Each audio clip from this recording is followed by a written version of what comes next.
Tu te demandes comment créer une page dynamique avec WordPress et Elementor?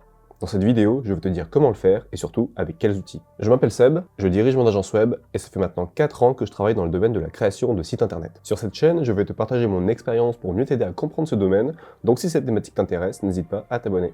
Alors déjà pour commencer, une page dynamique, qu'est-ce que c'est? Eh bien une page dynamique, c'est une page qui va se baser sur un modèle, ou un template en l'occurrence, et qui va automatiquement s'adapter à ton contenu. Comme exemple de page dynamique, on peut avoir notamment les articles, les pages produits, tout simplement parce que c'est des pages qui vont revenir de façon récurrente, et si tu t'amusais à les refaire à chaque fois en partant de zéro, ce serait beaucoup trop embêtant et fastidieux. Donc plutôt que de créer une nouvelle page à chaque fois, tu vas définir une structure de base, donc une page unique, sur laquelle WordPress va venir intégrer les informations que tu vas renseigner sur ta collection en question, justement, que ce soit les articles ou les projets que tu souhaites mettre dans ton portfolio, etc. Donc maintenant que je t'ai expliqué rapidement ce que c'était, je vais t'illustrer ça, on va directement aller sur mon écran.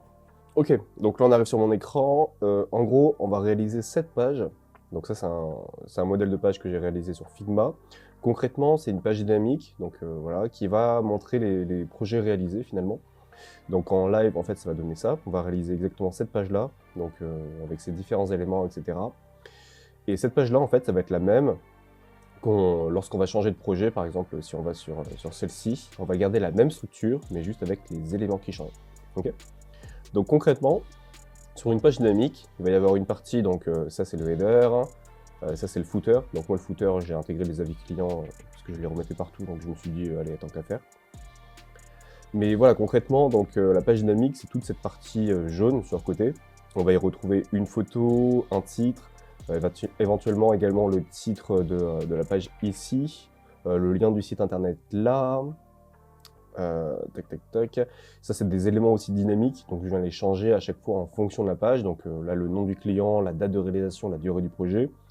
Là, on est tout simplement sur une partie rich text, et là, on va être sur une partie galerie. Donc galerie de photos, tout simplement. Donc pour faire simple, en fait, sur WordPress, je vais te montrer comment ça se passe de l'autre côté.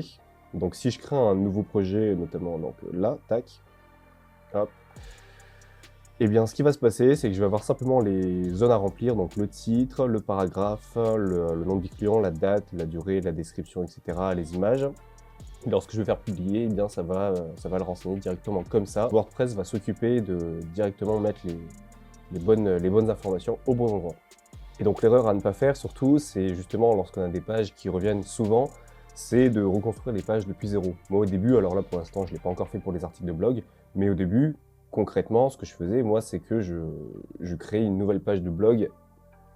Par exemple, ici, il n'y a que le titre, et à chaque fois, j'allais sur Elementor pour modifier ça. Donc, toutes mes pages de blog, ouais, c'est le coordonné le moins bien chaussé, mais toutes mes pages de blog, en gros, elles sont faites de cette façon, c'est-à-dire que à chaque fois, je viens m'embêter à les refaire depuis zéro, etc. Donc voilà, en fait, tu vois ici que tous les blogs sont ajoutés à la main. C'est vachement fastidieux, alors que tu as bien vu que si on met en place cette page dynamique, sur le portfolio, en soi, j'ai uniquement les différentes zones à remplir, donc sous cette forme, et ça vient directement générer la page. Alors celui-ci n'était pas pertinent, mais là voilà, tu vas voir qu'il y a un peu de texte. Donc voilà, j'ai une zone de texte, il y a les différentes informations. Je crois qu'ici même j'ai rajouté description projet, mais finalement ça intervient là, donc je suis même pas obligé de le renseigner là. Mais c'est beaucoup plus simple en tout cas de le faire comme ça, et ça évite de réellement passer du temps à tout le temps refaire les mêmes choses, etc. etc. Parce qu'en plus de perdre du temps, eh bien, tu vas littéralement faire des erreurs des fois, hein. Tu vas oublier, enfin ça sera pas forcément la même mise en page partout, il va peut-être y avoir des petites erreurs de design liées aux responsives, etc. que tu n'auras pas vu à tous les coups. Et surtout, c'est ingérable si tu te retrouves à avoir ne serait-ce que plusieurs dizaines d'articles de blog, etc. Donc voilà, maintenant que je t'ai montré ce que c'était les pages dynamiques, je vais t'expliquer quels outils j'utilise. Alors, on va directement aller sur les extensions.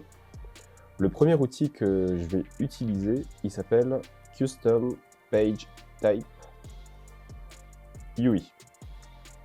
Hop, alors on va le charger. Voilà, donc c'est celui-ci, donc moi il est déjà activé. Concrètement, celui-ci, il permet de créer des pages dynamiques, enfin en tout cas des pages custom. Donc par exemple, ça c'est une page custom. Les articles, c'est également une page custom, mais ça va me permettre de rajouter d'autres types de pages, hein. Par exemple, on va le faire juste après, je vais rajouter une page projet pour refaire exactement la même chose que ici, mais On va le refaire en double, hein, c'est pas grave. Et le deuxième, ça s'appelle ACF. Et c'est celui-ci. Donc celui-ci, ça va permettre de rajouter justement les zones dynamiques, finalement, sur les pages custom. Donc à savoir ces petites zones-là en plus, qui ne sont pas présentes de base. Hein. Par exemple, sur l'article, j'ai pas du tout rajouté ça. Donc tu vas voir que de base, voilà, il n'y a rien. Il n'y a que le titre et ça, et éventuellement quelques petites choses en plus de l'autre côté. Voilà. Donc voilà, donc ça c'est les deux outils que je vais utiliser pour faire des pages dynamiques. Et maintenant, on va passer dans la mise en pratique et je vais te montrer comment ça se passe. Alors dans un premier temps, on va créer une page custom, hein, comme je te l'ai dit. Voilà, on va aller ici, ajouter. Je vais l'appeler projet test. Ça, on s'en fout un peu. Hop. Voilà, ensuite il y a tout un tas d'autres choses, hein, si tu veux les traduire vraiment comme il faut, mais de base ça le fait bien. Donc ça c'est des réglages, hein, je t'inviterai à les tester si tu souhaites, mais normalement il n'y a pas grand chose à toucher. C'est surtout si tu veux rajouter des catégories, enfin si tu veux aller vraiment dans la personnalisation, notamment ajouter des catégories inhérentes que à ce type de page, etc. Donc ça il faudra le faire, où est-ce qu'il faudra le faire déjà? C'est un peu plus complexe, mais je pourrais en faire une autre vidéo là-dessus. Mais concrètement, c'est pas si compliqué que ça, c'est juste que là, je l'ai plus en tête. Moi, ici, donc dans les supports, je viens enlever l'éditeur, parce que je préfère ajouter des custom posts de mon côté, enfin des champs dynamiques de mon côté pour mieux les ajuster. Je vais laisser l'image mise en avant, et puis, bah voilà, là, je peux rajouter les catégories. Et puis voilà. Voilà, donc là je fais ajouter un type de publication. Et donc là on voit bien qu'il s'est rajouté ici. Donc tu peux changer hein, ici la petite icône. Mais voilà. Donc là si je vais sur ajouter un nouveau projet test, ça va se présenter sous cette forme. Donc il n'y a que le titre, les catégories et l'image mise en avant. Et donc le SEO de base parce que j'ai Rank Math en plus sur le site. Voilà. Donc ça va se présenter de cette façon. Maintenant ce qu'on veut faire c'est avoir des champs ACF en plus. Donc pour ça, on va aller ici sur le groupe de champs. On va faire ajouter. Donc là, on va créer un nouveau groupe de champs. Donc ça va être champ test page dynamique. C'est pour la vidéo. Et maintenant, on va retourner sur la Figma pour voir exactement le nombre de champs dont on va avoir besoin. Donc voilà, là on se retrouve sur le Figma. Donc on va voir finalement qu'on va avoir plusieurs champs dynamiques. Donc il va y avoir déjà cette photo. Donc ici, qui pourrait être la photo mise en avant, donc on a déjà ce champ-là. Le titre, ça c'est bon. On va avoir le lien, enfin l'URL du site internet. Donc là, on va avoir un champ. On va en avoir un deuxième, troisième, quatrième, cinquième pour le rich text et 6 pour les photos en mode galerie. Ok. Eh bien, on va retourner sur ACF et on va renseigner tous ces champs. Alors généralement, moi, comment je fais ça? Eh bien, j'essaie de les garder dans l'ordre, finalement, dans lequel ils vont apparaître. Donc déjà, pour commencer, je vais rajouter un lien. En tout cas, ça va être l'URL du site. Alors, je suis pas obligé de le rajouter sous forme de lien, on va le voir juste après. Mais globalement, ça va s'appeler URL du site. Et voilà. Donc là, je vais rajouter un autre champ. On a vu qu'il y avait le champ, alors je reviens dessus, le champ client. Nom du client. Ensuite, il y avait la date du projet. Alors ça, pour le coup, on peut le rajouter sous forme de date. Hop, où est-ce qu'il est? Ah, c'est en bas. Donc voilà. Non, je vais le mettre sous cette forme, hein, voilà. Et ensuite, il y avait la durée du projet. Donc moi, j'aime bien le laisser sous forme de texte. Durée du projet, ça me permet d'être beaucoup plus flexible hein, si ça dure des semaines, des mois, etc. Ensuite, il y avait une zone de texte, donc du rich text, description du projet. Ouais. Et enfin, les images en mode galerie, galerie. Donc à savoir que si je dis pas de bêtises, c'est une fonctionnalité payante, mais donc l'alternative, hein, c'est de rajouter 5, par exemple, c'est de rajouter 5 zones dynamiques, images, et ça fait l'affaire. Voilà, et là, image, projet. Et donc là, on est tout bon. Ensuite, une fois qu'on a tous les champs nécessaires, donc là on les a tous, on va dans Réglages, enfin, on va juste en bas de la page, afficher ce groupe si le type de publication est égal à tac tac tac, et on avait pris projet de mon côté, mais c'est pas grave. Donc c'est celui-ci, donc en gros ces champs ACF, ils vont se présenter uniquement si le type de la publication, excusez-moi, c'est du coup projet test. Voilà. Et là on fait enregistrer, et on va directement aller voir si c'est actif, projet test, ajouter un nouveau projet. Et là, on voit que ça fonctionne parfaitement. Alors lui, je vais juste le faire baisser, voilà. On voit que ça fonctionne parfaitement, donc il y a bien le titre, l'URL du site, le nom du client, la date du projet, la durée du projet, la description du projet, l'image du projet, les différentes catégories. Donc ça, ces catégories-là, c'est celles qui sont toutes sur le site. Donc justement, si je veux y rajouter une catégorie propre à ce champ-là, enfin en tout cas à cette page-là, il faut cocher une case, mais je ne l'ai plus en tête. Donc si tu en as une utilité, demande-le-moi en commentaire et je te dirai exactement. Et puis on a surtout l'image mise en avant qui va permettre du coup d'attribuer une page au projet. Voilà, donc ça je vais remonter tout en haut, voilà. Alors maintenant qu'on a créé donc cette nouvelle page, on va juste y ajouter un nouveau projet, ça va être beaucoup plus simple ensuite pour link finalement, pour voir ce qu'on link. On va créer donc projet test 1, l'URL du site ça va être test.fr, voilà. Nom du client ça va être Monsieur Test. Date du projet, bah là on va le mettre au 1er janvier, enfin 1er février. Durée du projet, 2 semaines, voilà. Description du projet, allez, tac, tac. Et les images du projet, donc là je vais renseigner un peu n'importe quoi. Hop, je vais mettre, allez, ça va être ça, tac, tac, tac, tac, voilà, un beau restaurant italien. Et maintenant, je peux faire, ah oui, je vais mettre une image en avant, hop, ça va être celle-ci. Et hop, publier, voilà. Comme ça, on aura notre page dynamique de créer. Donc là, on a tout ce qu'il faut, donc maintenant, on va passer à la réalisation du modèle finalement sur Elementor. Alors pour faire ça, on va aller sur modèle, hop, modèle enregistré, voilà. On va créer un nouveau modèle, ok. Ça va être un article unique, hop, page test YouTube, allez hop. Et tu vas comprendre pourquoi ça va être un article unique.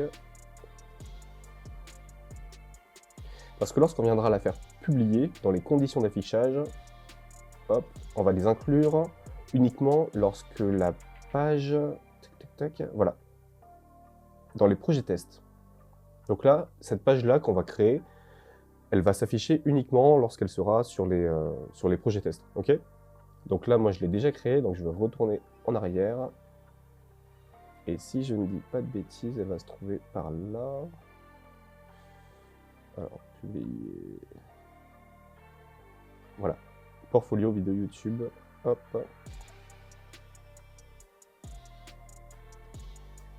Donc voilà, moi je l'ai déjà créé en avance en tout cas, ça va ressembler à ça, ok. Donc moi je t'invite à faire la structure de la page que tu souhaites.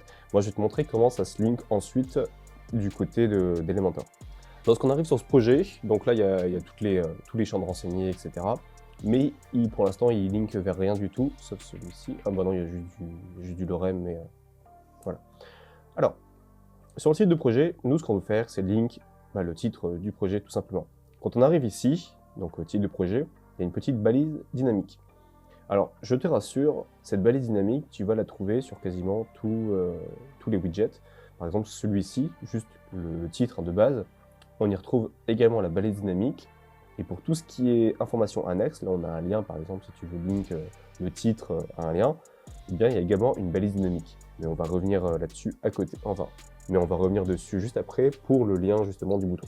Alors, ça je le supprime. Donc le titre du projet, on va dans contenu, je vais sur balise dynamique, et là étant donné qu'on sait que ce n'est pas un champ ACF qu'on a renseigné, c'est juste le titre de la publication, eh bien on vient le chercher ici. Projet test 1, bah, encore une fois je me suis planté hein, visiblement. Ensuite on passe pour le bouton, oh, bah, je l'avais déjà fait mince. Au niveau du bouton ça va être la même chose, sauf que là eh bien on sait qu'on a fait un champ ACF pour la catégorie, enfin pour l'URL du bouton. Donc là on va descendre tout en bas, champ ACF URL, on clique dessus, petite clé à molette, la clé, et là champ test page dynamique, donc il y a également les autres, voilà, tout simplement. Mais les champs test de la page dynamique, eh bien je vais choisir l'URL du site. Voilà. Et là ça va link avec le test.fr que j'ai renseigné. Maintenant, pour cette photo, c'est la même chose. Quand on survole ici, on voit la petite balise dynamique. Et là, on sait que c'est une image mise en avant. Hop. Ça va récupérer notre belle image, voilà. Alors pour ce qui est du nom du client, bah, c'est la même chose, balise dynamique, c'est un champ ACF. Hop, ACF champ, petite clé à molette, on va chercher ça. Donc c'était le nom du client. La date, pareil, balise dynamique, ACF, petite clé à molette, c'était la date du projet. Et la durée du projet, on fait la même chose. ACF, tac, tac. Durée du projet. Alors là, ça va pas être trop parlant, donc je vais juste... Voilà. Donc là, on va récupérer balise dynamique, ACF. Description du projet. Donc là, ça va relinker voilà, le champ lorem ipsum. Et pour les images, donc c'est la même chose, balise dynamique, ACF champ galerie. Hop, image, projet. Et donc là, ça va venir linker les 5 images qu'on a rajoutées. Hop là. Et voilà. Et voilà, donc là, on a créé notre page dynamique. Donc on peut la publier. Hop, et on va aller la voir en live. Voilà. Et donc en live, ça donne ça, donc ça donne bien toutes les choses qu'on a renseignées, etc., qui viendront changer en fonction de ce qu'on va mettre du coup ici sur le dashboard, donc dans la page projet test. Donc là, on peut en faire un autre, hein. Par exemple, on va marquer site internet 2, X, date du projet, allez, le 8, durée du projet 2 jours, ceci est un test. Hop, je vais publier, et on va pas mettre l'image mise en avant ou quoi, on va voir ce que ça fait quand on ne rajoute plus rien. Et donc voilà, donc ça va bien rajouter site internet 2, alors l'URL il n'y en a pas, parce qu'on n'a pas renseigné. Client X, date, donc c'est bien la date que j'ai renseignée, tac, ceci est un test, donc ça n'a pas mis les images parce qu'on ne les a pas renseignées. Et pareil, pour ici, ça ne l'a pas mise tout simplement parce qu'on ne l'a pas renseigné. Voilà. Maintenant que tu sais comment faire, j'espère que tu vas enfin pouvoir créer ces articles de blog ou ces articles de portfolio que tu souhaites réaliser beaucoup plus facilement. Si cette vidéo t'a été utile, pense à la liker et à t'abonner pour ne pas manquer les prochaines. Sur ce, je te dis à bientôt.